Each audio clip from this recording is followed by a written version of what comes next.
Friends, good morning. Welcome to Rose William channel. இன்றைக்கி கல்யாண நாள், திருமண நாள் கொண்டாடுற எல்லோருக்கும் எங்களுடைய வாழ்த்துக்கள்.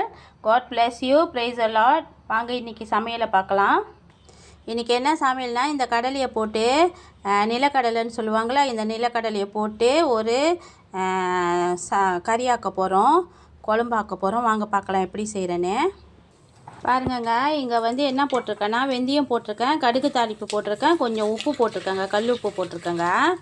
இவங்க எல்லாம் கொஞ்ச நேரம் தாளித்து வரட்டோங்க. இப்போ என்ன போட்டிருக்கேன்னா, நெத்திலி போட்டிருக்கேங்க. நெத்திலியும் கொஞ்சம் கருப்புலையும் போட்டிருக்கேங்க. இவங்க ரெண்டு பேரும் தாளித்து வரட்டும். இவங்க இங்கே என்னென்ன இருக்காங்கன்னா, கடுகு தாளிப்பு, வெந்தயம், உப்பு, அப்புறம் நெத்திலி கொஞ்சம் போட்டிருக்கேங்க. நெத்திலி கருப்பில் கொஞ்சம் போட்டிருக்கேன். இவங்க எல்லாம் தாளித்து வரட்டோங்க. இந்த கடலை வந்து நீங்கள் என்ன செய்யுங்க, இந்தமாரி கொஞ்சமாக வேக வச்சுருங்க. லேசாக வேக வச்சிட்டிங்கன்னா கொஞ்சம் நல்லாயிருக்கும். இப்போ இவங்க பொரிஞ்சு வர்றப்ப நான் என்ன செஞ்சிட்டேன்னா, கொஞ்சமாக மஞ்சள் போட்டிருக்கேங்க. கொஞ்சமாக மஞ்சள் தூள் போட்டிருக்கேன். இவங்களும் நல்லா பொரிஞ்சு வரட்டும். பாருங்கங்க, இவங்க நல்லா பொரிஞ்சு வர்றப்ப வெங்காயம், இஞ்சி, பூண்டு, அப்புறம் சிராய் கொஞ்சம் போட்டிருக்கேங்க. ஒரு சிராய், ஒரு 5-6 பல் பூண்டு, அப்புறம் வந்து ஒரு 4 வெங்காயம் போட்டிருக்கேங்க. சின்ன வெங்காயம், கொஞ்சம் மீடியம் சைஸில் உள்ள வெங்காயங்க 4 போட்டிருக்கேன். இவங்களெல்லாம் நல்லா பரட்டி விட்டுட்டாச்சுங்க. நல்லா பரட்டி விட்டாச்சு. இப்போ வந்து இவங்க எல்லாம் நல்லா குழஞ்சி நல்லா வெந்து வரட்டோங்க. பார்க்கலாம். பாருங்கங்க, இப்போ வந்து ஒரு கத்திரிக்காவை வெட்டி போட்டிருக்கேங்க. அப்புறம் ஒரு சின்ன கொடை மிளகா போட்டிருக்கேன். இந்த நிலக்கடலையும் இவங்க கூட சேர்த்துட்டேங்க. இவங்க எல்லாம் நல்லா கிளறி கொஞ்ச நேரம் இவங்க வதங்கிட்டோங்க. இப்போ பாருங்க, இவங்க நல்லா வதங்கி வந்துட்டாங்க. இவங்க நல்லா அப்படி வதங்கி வந்துட்டானே, நம்ம வந்து இன்றைக்கி வந்து லிங்கம்ஸ் மிளகாய் தூள் தாங்க பாய்க்கிறோம். அந்த மிளகாய் சாந்தை நான் கரைச்சி வச்சுருக்கிறேன். ஒரு 2 கொடைப்புளி போட்டிருக்கேங்க, பழம்புளி.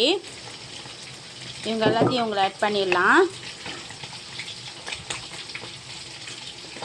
2 வந்து பழம்புளி போட்டிருக்கேங்க, புளிப்புக்காக கொஞ்சம். இவங்க எல்லாம் நல்லா கொதித்து சுண்டி வரட்டோங்க. பார்க்கலாம். இங்கே என்ன வெந்துக்கிட்டு இருக்காங்கன்னா, அயில மீன் வெந்துக்கிட்டு இருக்காங்கங்க. இவங்களும் வெந்து வரட்டும், பார்க்கலாம். பாருங்கங்க, எப்படி கொதித்து வராங்க பாருங்கள். நான் பழப்புளி சொன்னேன்லங்க, இந்த பழப்புளி போட்டிருக்கேங்க. இந்த பாருங்க, 2 போட்டேங்க, கொஞ்சம் புளிப்பாக இருக்கட்டும்ன்ட்டுன்னு. ஒன்றே சரியாக இருக்கும், நான் 2 போட்டேங்க, புளிப்பாக வேணும்ன்ட்டுன்னு.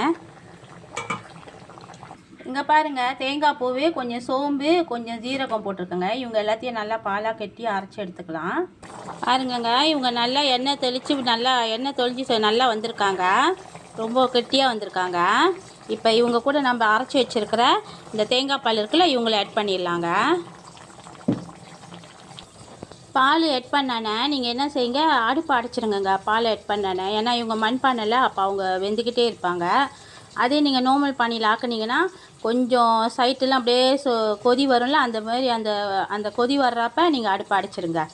இப்போ வந்து நான் அடுப்பை அடைச்சிட்டேங்க, ஏன்னா இவங்க மண்பானை, இவங்க சொந்தமாக அவங்களே வெந்து வருவாங்க. அதனால் பாருங்கள் எப்படி இருக்காங்க. நிலக்கடலை போட்டு, நெத்திலி போட்டு, கத்திரிக்காய், கொஞ்சம் காய்கறி போட்டு எப்போ குழம்பு ஆக்கியிருக்கேன். பாருங்கள் எவ்வளோ டேஸ்ட்டாக இருப்பாங்க. சாப்பிடும் போதும் அவ்வளோ டேஸ்ட்டாக இருப்பாங்கங்க. இந்த நிலக்கடலை வந்து நீங்கள் வேக வைக்கும் போது பார்த்து வேக வைங்க. ரொம்ப கொலன்னு வேக வச்சிடாதீங்க, நல்லா இருக்காது. இந்தமாரி முழுசாக இருக்க மாட்டாங்க. ஒரு 80% வேக வைங்க போதும். 20% வந்து அவங்க கறியிலே அவங்க மூலமாக வெந்துடுவாங்க. இப்போ இவங்க சூடுலாம் அமர்ந்தானே, நான் என்ன செஞ்சிட்டேன்னா, கொஞ்சமாக இல்லைங்க, தாராளமாகவே கருப்பிலையை போட்டு கிண்டி விட்டுட்டேன். மல்லி இலை இல்லைங்க, மல்லி இலை நான் வாங்க மறந்துட்டேன். அதனால் கருப்பில் வந்து நான் லாஸ்ட்டாக மறுபடியும் போட்டு நல்லா கிளறி விட்ருங்கங்க. பாருங்கள் ஃப்ரெண்ட், இப்போ வந்து இங்கே வந்து என்ன ஆகுதுன்னா, மிக்ஸ் வெஜ்ஜி பரட்டிக்கிட்டு இருக்கேன் ஃப்ரெண்ட். இவங்க வெந்து வரட்டும். மிக்ஸ் வெஜ்ஜி, கேரட்டு, ப்ரோக்கோலி, அப்புறம் வந்து இஞ்சி, பூண்டு, வெங்காயம் போட்டு பரட்டிக்கிட்டு இருக்கிறேன். வேறு எதுவும் போடல. இங்கே என்னதுன்னா, சைவ மீன் கறிங்க, சைவமாக மீன் கறி ஆக்கிக்கிட்டு இருக்கேங்க. இவங்களும் வெந்துட்டாங்க, இவங்களும் வெந்து வரட்டும். பாருங்கங்க, புழுங்கரிசி, வடித்த சாதம், சூப்பரான நிலக்கடலையை போட்டு ஒரு கறி.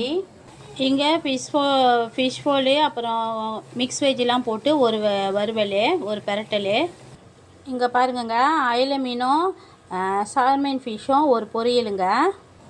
ஹலோ ஃப்ரெண்ட்ஸ், இன்றைக்கி என் சமையல் உங்களுக்கு பிடிச்சிருந்துச்சின்னா லைக் பண்ணுங்கள், ஷேர் பண்ணுங்கள், மறக்காமல் பெல் பட்டனையும் அமுத்திடுங்க ஃப்ரெண்ட். உங்கள் ஃப்ரெண்ட்ஸுக்கு எல்லாத்துக்கும் ஷேர் பண்ணி விடுங்க ஃப்ரெண்ட். கண்டிப்பாக இந்த ரெசிபியை ட்ரை பண்ணி சாப்பிட்டு பாருங்கள். எப்படி இருக்காங்கன்னு நீங்கள் அப்போ தான் உங்களுக்கு தெரியும். குக் பண்ணி சாப்பிட்டு பாருங்கள். இவ்வளோ நேரம் என் சேனலை பார்த்துட்டு இருந்திருக்கு ரொம்ப நன்றி ஃப்ரெண்ட். பாய்.